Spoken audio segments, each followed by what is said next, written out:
ओम श्री गणेशाय नमः। ओम श्री आशुतोषाय नमः। वैशाख माहात्म्य नवा अध्याय।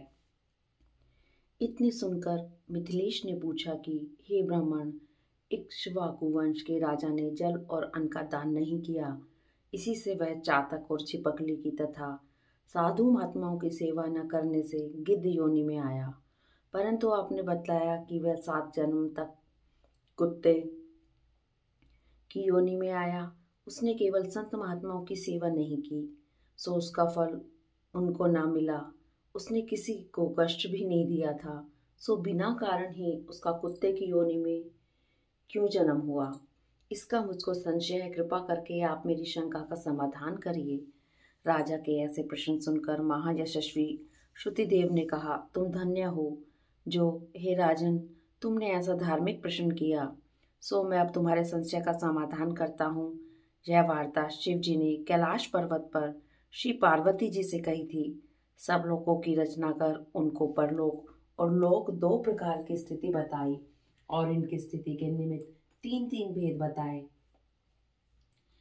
जल सेवा, अन्न सेवा, औषधि सेवा, यह तीनों इस लोक की स्थिति के हेतु हैं, तथा साधु सेवा, विष्णु पूजा और धर्म, यह तीनों पारलौकिक स्थिति के हेतु हैं। जैसे ऐहिक कर्म से धन संपत्ति आदि प्राप्त हो सकते हैं, वैसे ही पारलौकिक क्रियाएं कभी कभी दुख का कारण भी हो जाती हैं।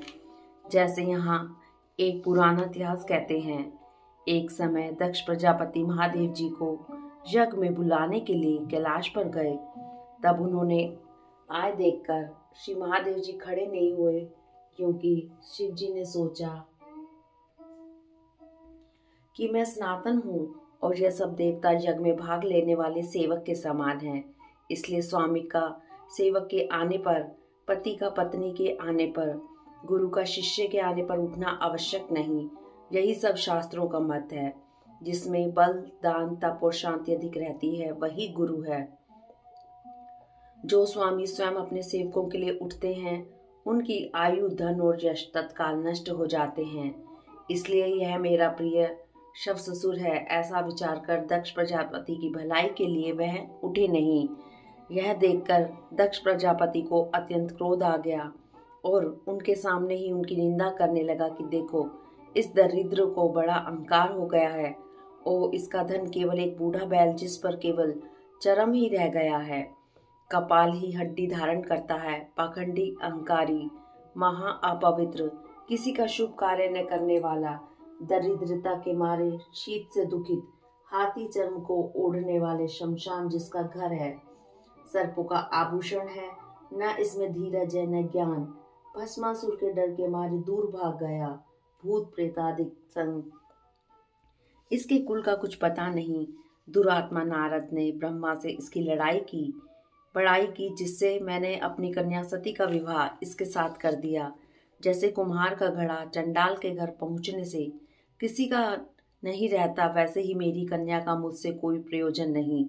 इस प्रकार दक्ष प्रजापति शंकर और सती को यज्ञ का निमंत्रण न देकर और कुवाक्य कहकर चला गया और यज्ञ स्थान में ऋत्विक और मुनियों को साथ लेकर विधि पूर्वक यज्ञ करने लगा।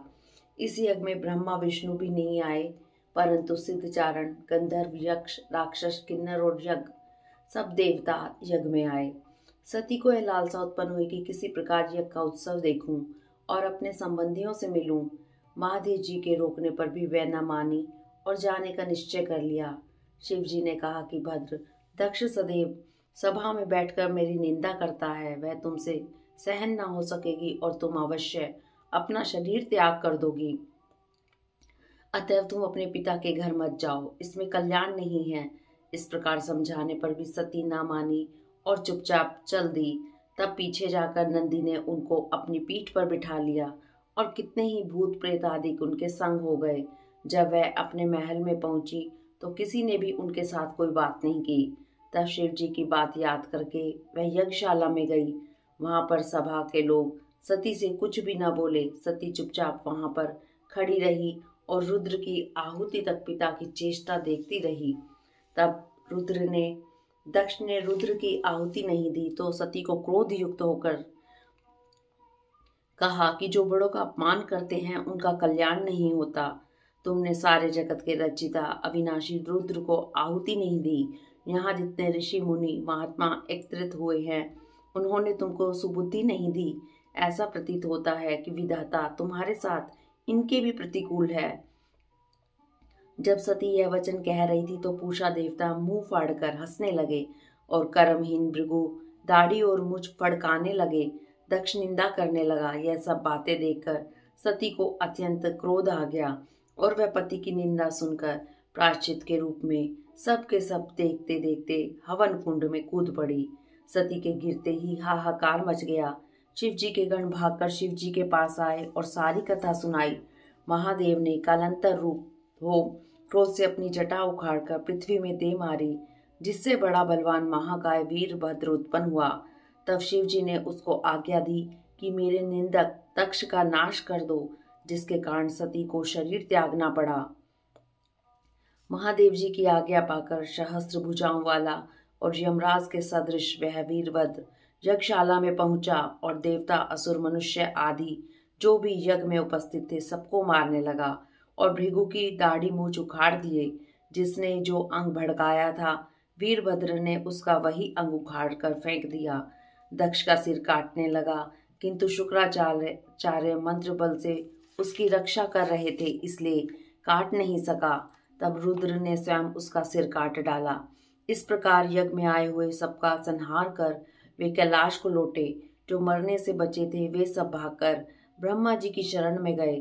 ब्रह्मा जी उनको साथ लेकर कैलाश में गए और वहां जाकर अनेक प्रकार से समझा बुझाकर श्री शिव जी को शांत कराया। फिर महादेव जी को साथ लेकर यज्ञशाला में पहुंचे।